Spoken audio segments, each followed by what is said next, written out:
எல்லாம் கலந்து கொண்டிருக்கிறீர்கள். இந்த நிகழ்ச்சியுடைய முக்கியத்துவத்தை பற்றி நம்முடைய அருமை நண்பர் அமைச்சர் மா சுப்பிரமணியம் அவர்கள் மிக தெளிவாக புள்ளி விவரங்களோடு எடுத்து சொல்லியிருக்கிறார்கள். ஆகவே தொடர்ந்து உரையாற்றக்கூடிய நானும் சுருக்கமாக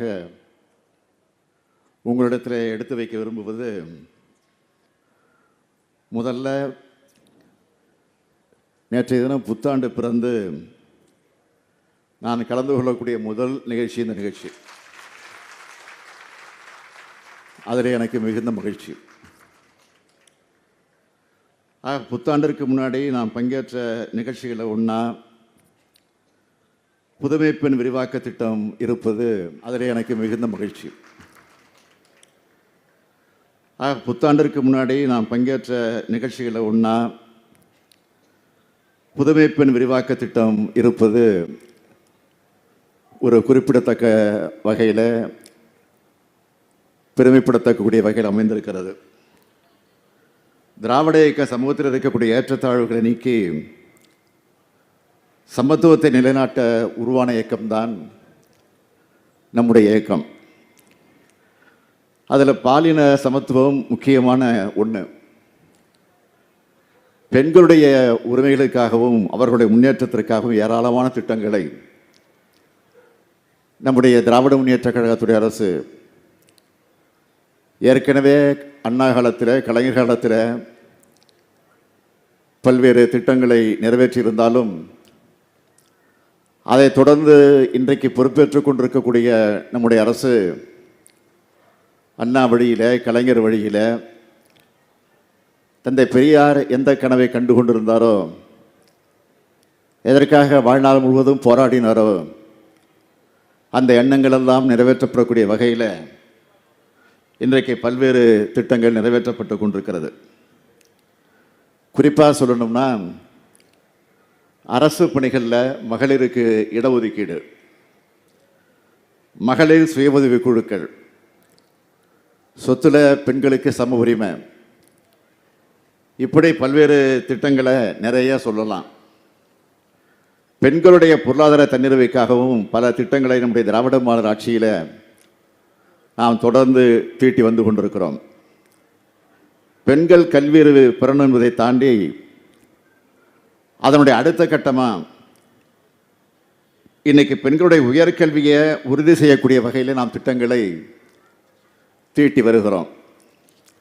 கலைஞர் மகளிர் உரிமை திட்டம், அதாவது விடியல் பயணம் திட்டம், அதைத் தொடர்ந்து புதுமை பெண் திட்டம், பணிபுரிந்து கொண்டிருக்கக்கூடிய பெண்களுக்கான தோழி விடுதி, ஹாஸ்டல், இப்படி ஒவ்வொரு திட்டமே பெண்களுடைய கல்வி அறிவு பெறணும், பெண்கள் நல்ல வேலைக்கு போகணும், பெண்கள் அதிகாரத்தில் போய் அமரணும், பெண்கள் உலக அறிவை பெறணும் என்பதற்காகத்தான் இதையெல்லாம் இன்றைக்கு நாம் செயல்படுத்தி கொண்டிருக்கிறோம். இதற்கு காரணம், பெண்கள் உயர்ந்தால்தான் ஒரு சமூகம் நிமிர்ந்து நிற்க முடியும். அதனால்தான் பெண்ணிடமை தீர மட்டும் பேசும் திருநாட்டு மண்ணிடமை தீர்வருதல் முற்கொம்பேன்னு புரட்சி கவிஞர் பாவேந்தர் பாரதிதாசன் பாடினார். பெண்ணிடமை தீர்ந்து பெண் அதிகாரம் பெறும் அந்த மாற்றத்தை நோக்கி இன்றைக்கு தமிழ்நாடு மிக வேகமாக போய்கொண்டிருக்கிறது. அதற்காகத்தான் இத்தனை திட்டங்களை நாம் செயல்படுத்தி வருகிறோம். பெரிய அளவிலான பல திட்டங்களை இப்படி நம்ம அரசு செஞ்சுக்கிட்டு வந்தாலும், சின்ன சின்ன அளவிலான திட்டங்களும் ரொம்ப முக்கியமாக அமைந்திருக்கிறது. அந்த வகையில் தான் என்னுடைய குளத்தூர் தொகுதியில் அனிதா பெயரில் அரியலூர் பகுதியை சார்ந்த ஒரு தாழ்த்தப்பட்ட சமுதாயத்தை சார்ந்த மாணவி தன்னுடைய கனவு, மருத்துவ கனவு நிறைவேற முடியாத நிலைக்கு ஆளாக்கப்பட்டு நீட் தேர்வின் காரணமாக தற்கொலை செய்து கொண்ட அனிதா மாணவி, அந்த தங்கை அந்த அனிதா பெயரில் அனிதா அச்சீவர்ஸ் அகாடமி என்று ஒன்று ஆரம்பித்து பெண்களுக்கு திறன் பயிற்சியை என்னை தேர்ந்தெடுத்த குளத்தூர் தொகுதி மக்களுக்காக அந்த திட்டத்தை நாங்கள் நிறைவேற்றி கொண்டிருக்கிறோம். டேலி உள்ளிட்ட கணினி சார்ந்த படிப்புகள், இலவச மடிக்கணினி, தையல் பயிற்சி உள்ளிட்ட பல பயிற்சிகளை பெண்கள் முடித்து இன்றைக்கி அவங்கெல்லாம் நல்ல நிலையில் இருந்து கொண்டிருக்கிறார்கள், தொடர்ந்து அந்த நிலைக்கு போய் கொண்டிருக்கிறார்கள். குளத்தூர் தொகுதியில் அந்த அனிதா ஆட்சியர் சார்பில் நடைபெறக்கூடிய நிகழ்ச்சியில் நான் கலந்து கொள்ளும் போது அதை அவங்க சொல்லி கேட்குறப்போ எனக்கு ஏற்படக்கூடிய மகிழ்ச்சி அளவிட முடியாத அளவில் அமைந்திருக்கும், பெருமையும் சேரும். அதே போல தான் இன்றைக்கு இந்த சைதை தொகுதியில் நம்முடைய அமைச்சர் மாண்புமிகு மாசு அவர்கள் முன்னெடுப்பில் இன்றைக்கி கலைஞர் மகளிர் திறன் மேம்பாட்டு மையம் தொடங்கப்படுகிறது. நேச்சுரல்ஸ் மூலமாகவும் உஷா நிறுவனம் மூலமாகவும் மகளிருக்கு திறன் பயிற்சி கிடைக்கப் போகுது. குளத்தூர் அனிதா ஜோஸ் அகாடமி போல் இந்த கலைஞர் திறன் மேம்பாட்டு மையத்திலும் டேலி பயிற்சி வழங்கப்படுகிறது. அதுவும் ஒவ்வொரு ஆண்டும் 2000 பேருக்கு இந்த பயிற்சிகளை தந்து அவங்க வாழ்க்கையில் ஒரு அடி முன்னேறி நிற்க மாசு அவர்கள் இன்றைக்கு உதவி இருக்கிறார். சைதை தொகுதியாகட்டும், ஏன் இந்த தென்சென்னை தெற்கு மாவட்ட கழகமாகட்டும், அதிலிருந்து மாசு அவர்களை பிரிக்கவே முடியாது. அந்த அளவு இன்றைக்கு உங்களோடு 2.5 கலந்தவராக விளங்கி கொண்டிருக்கிறார். எனவே நீங்கள் தான் அவருக்கு செல்ல பிள்ளையாக இருந்து மாசு சொன்னாலே சென்னை மேயரா, மக்கள் மருத்துவம் மற்றும் மக்கள் நல்வாழ்வுத்துறை அமைச்சரா, உடற்பயிற்சி ஆர்வலராக அவர் செஞ்ச சாதனைகளை சேர்த்து இன்னும் சில விஷயங்களை என்னுடைய நினைவுக்கு வருகிறது.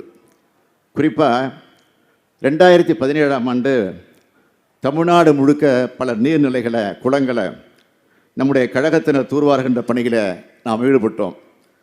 அந்த தொடங்கினது எங்கன்னா இந்த சைதாப்பேட்டையில் தான் முதல்ல. இங்கே இருக்கக்கூடிய கோதண்டராமர் கோயில் குளத்தில் தான் அந்த தூர்வாரக்கூடிய பணியை நான் வந்து தொடங்கி வச்சேன். அதை என்னால் இன்னும் மறக்க முடியாது. தமிழ்நாடு முழுக்க ஒரு ஏக்கமாக முன்னெடுத்து நாம் செஞ்சது மக்கள்கிட்ட நமக்கு மிகப்பெரிய நல்ல பெயரை அதை வாங்கி தந்திருக்கிறது. அதேபோல் நடப்படுகிற மரங்கள் ஒழுங்காக பராமரிக்கப்பட்டு அந்த மரங்களாக வளர்வதை உறுதி செய்ய வேண்டும். அதையும் கவனத்தில் வச்சு ஓராண்டு முறையாக அதை பராமரிக்கக்கூடியவர்களுக்கு பசுமை காவலர் என்ற விருதுகளையும் வழங்கி ஊக்குவிச்சவர் தான் நம்முடைய மாசு அவர்கள்.